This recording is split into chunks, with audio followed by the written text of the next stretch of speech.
Hi everyone! Well, I'm just out in the garden this morning enjoying a cup of coffee and picking some tomatoes and basil for an omelet. What a great way to start the day. Well, on today's Coffee Walk video, I just want to talk about how easy it is to root basil cuttings so you have an endless supply of basil in your garden. And it's also a great idea to root your cuttings now while you still have some growing in your summer and fall garden. That way, as the basil starts to die off in the cold weather, you'll have some growing right on your kitchen windowsill so that you can still snip that aromatic, flavorful basil even during the cold winter months. Well, basil is one of those wonderful herbs that roots simply when you place the stem in water, just like mine have right here. Once it roots, you can then place it in a cup of soil and it can grow even on your windowsill without a lot of direct sunlight. So first things first, let's take a cutting from this basil plant here, and we'll show you how easy it is to do this. Now, when you're taking a cutting, obviously you want to have an existing plant growing in your garden or go to a friend's garden and borrow a basil cutting from them. But you have the added benefit when you take cuttings or when you prune your basil plant, it helps your basil grow faster.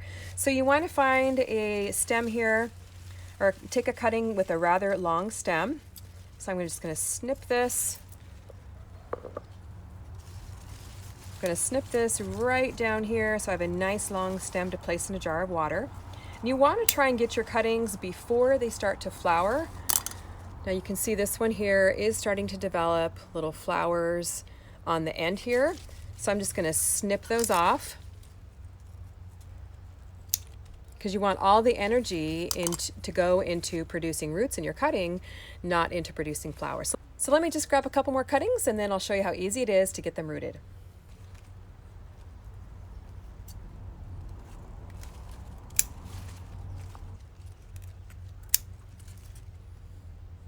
Hey Mac, do you want a sip of coffee?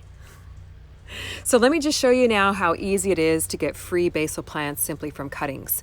So now you want to take your cuttings, and if they have any leaves on the bottom, you want to go ahead and take them off. But you don't want them rotting when you place them in water. You can throw them in an omelet or a salad, just make something yummy out of them. And then all you have to do is place them in a jar of water. It really is that simple.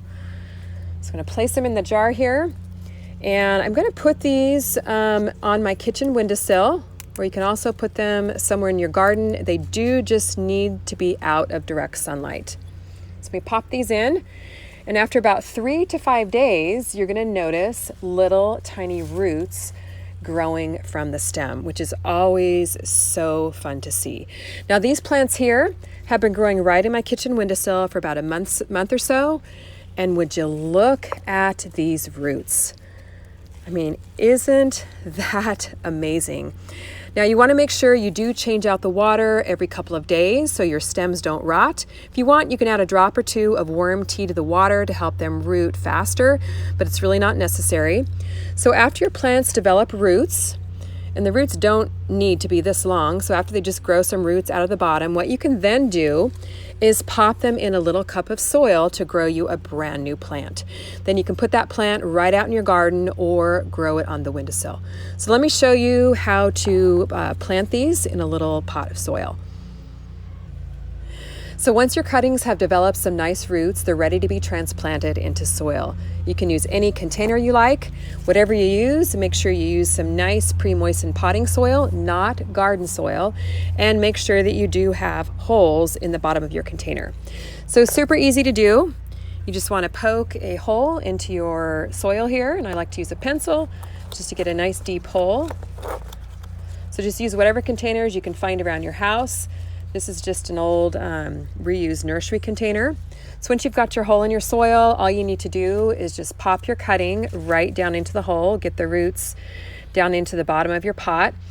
And you don't even really need to be that gentle. These plants are pretty hardy, a lot more resilient than you might think. So we'll pop these in here. And then again, you want to put these somewhere out of direct sunlight. A lot of people ask me why their basil cutting dies. It's because they place them in direct sunlight too early before the plant is ready. So I just put these inside on my kitchen windowsill, keep them out of direct sunlight, and in about a week or so, they're going to be good and established in this container, and then you can plant them out in the garden, or you can just leave them on your windowsill to enjoy and pick from and have easy access to in your kitchen. So I really want to encourage you to take the time now while it's still warm and you still have basil growing in your garden to take some cuttings and get yourself an endless supply of free basil plants and get some established before the cold weather hits so you have basil growing in your kitchen all winter long. Oh, and just to let you know, this method also works very, very well for mint. Well, comment down below, let me know if you're going to be rooting some basil or some mint cuttings from your garden so you have an endless supply of free plants. Thanks so much for watching. We'll see you on the next video.